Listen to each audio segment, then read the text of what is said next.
What is up guys, NATSUO here and welcome back to another video.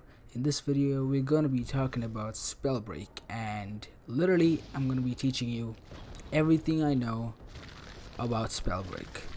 Let's get started. Link start.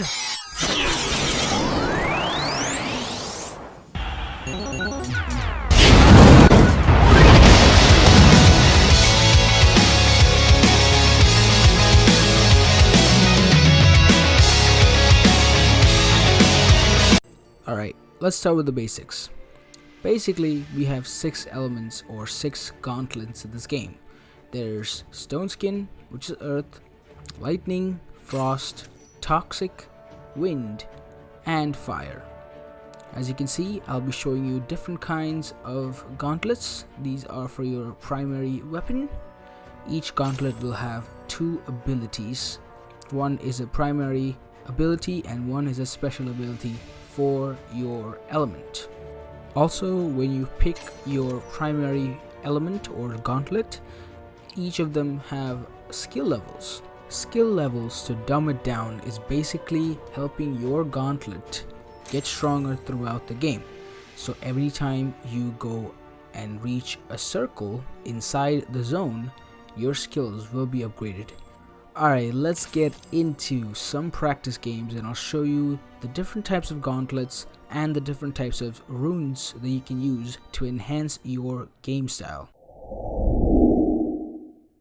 Alright, so these are the different types of runes you got.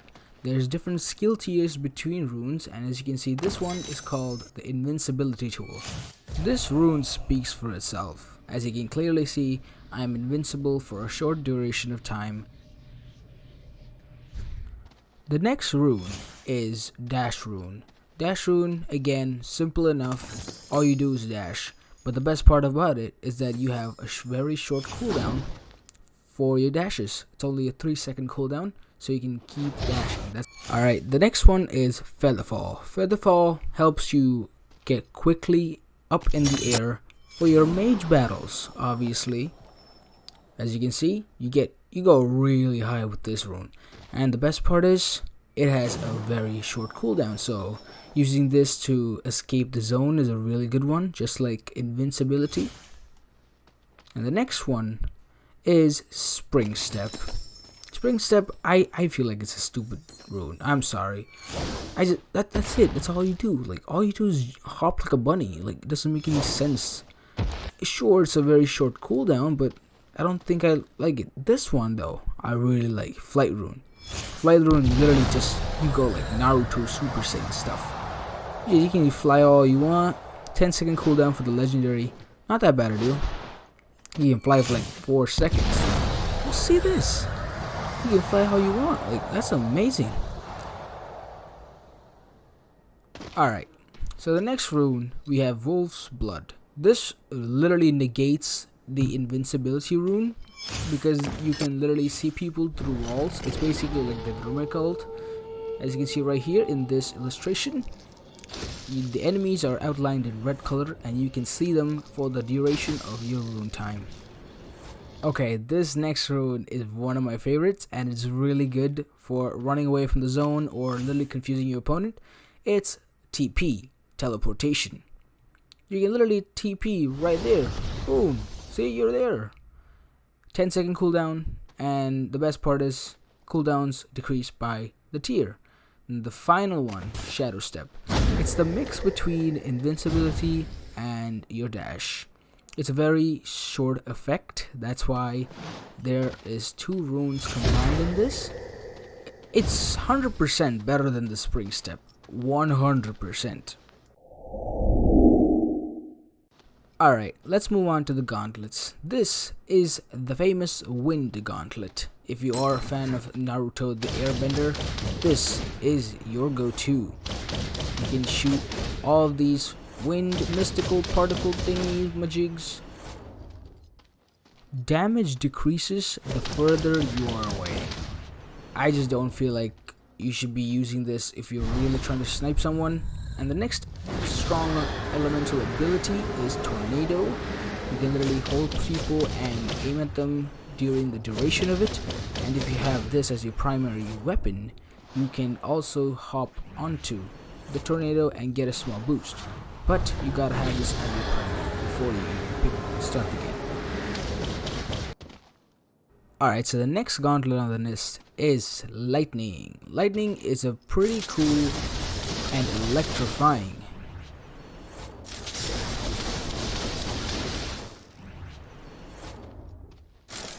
There is a slight damage fall off when you go further away from your target, as you can see here, but it's 100% better than the wind one.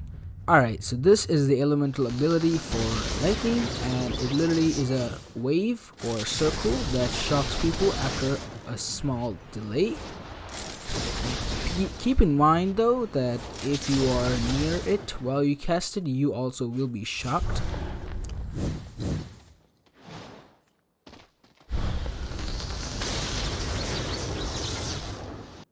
Alright, so the next one on the list is Toxicity, or Toxic for short. This is a really cool weapon if you want to slow your opponents down. You can literally throw one of these things and on the floor, and the opponents are 100% slowed down.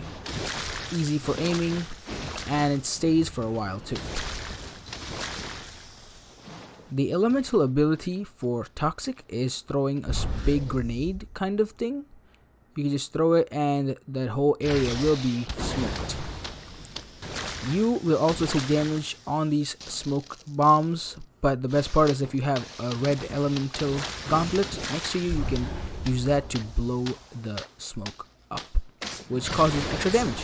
And you can see me dying right here because Toxic is toxic, no matter who you are. The next one on the list is Ice. If you have played Overwatch and you know Hanzo, this is the best one for you. Hanzo arrows just like that. But the hard part is, this is a hard gauntlet to use because it's people are literally flying in game, and that's going to be so hard to play. But if you do get a headshot on them, you do deal massive damage. This is the elemental ability for Ice, and it's basically you create a cloud or an area where it's freezing. Again, if you have played Overwatch and you know Mei's ultimate, that's basically it. People get frozen for a short duration of time. Best time to snipe people on their heads.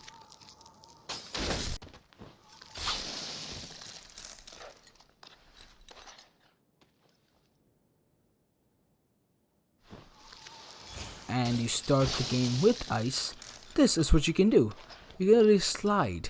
All you gotta do is shoot the ice arrow farther away, and as you hit it, you can also combo this. So if you hit this once, by the end of the run and you hit it again, you can go further. And this helps you run away from the storm or run away from people in general.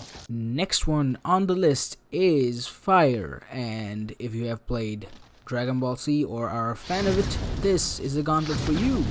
Dragon Ball Z, Fireball, well, Kamehameha right there. The best part about this gauntlet is that there's no damage fall off. The further you go, same 44 damage a pop.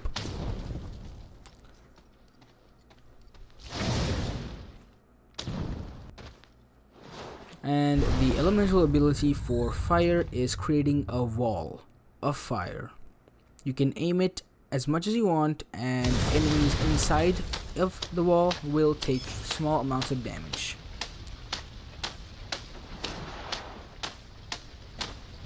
Alright, I'm gonna save the best for last, and this is the Earth. Best parts about the Earth is that when you start the game, you have 20 shields, right? So, when you start the game, one of the best skills that they give you with Earth is that they let you get 5 shields per smash on the ground. So you can literally start the game, smash 4 times on the ground, and get 20 shields for free. You don't even need to find a shield pot. And the elemental ability for Earth is throwing a rock boulder. This is the max cap for Earth. This is the farthest it can go before there's no damage at all. That's pretty far away if you think about it. This is an epic amulet. Amulets help you with mana consumption. Right now, as you can see, I had very little mana. Now I have more mana. So the better amulet you get, the more mana you can spend in fights.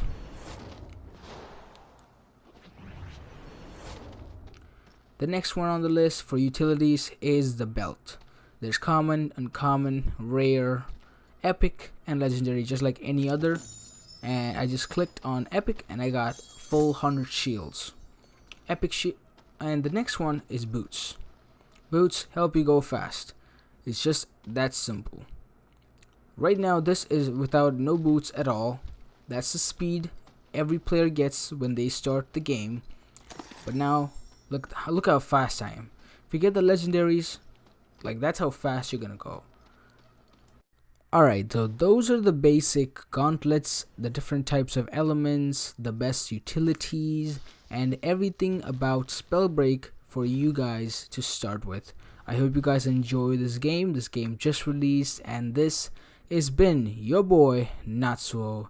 If you guys want more tips and tricks in the map, the best spots to land, let me know. I will make another video. Peace. Skateboard, can make more. Still my style ain't going more like make it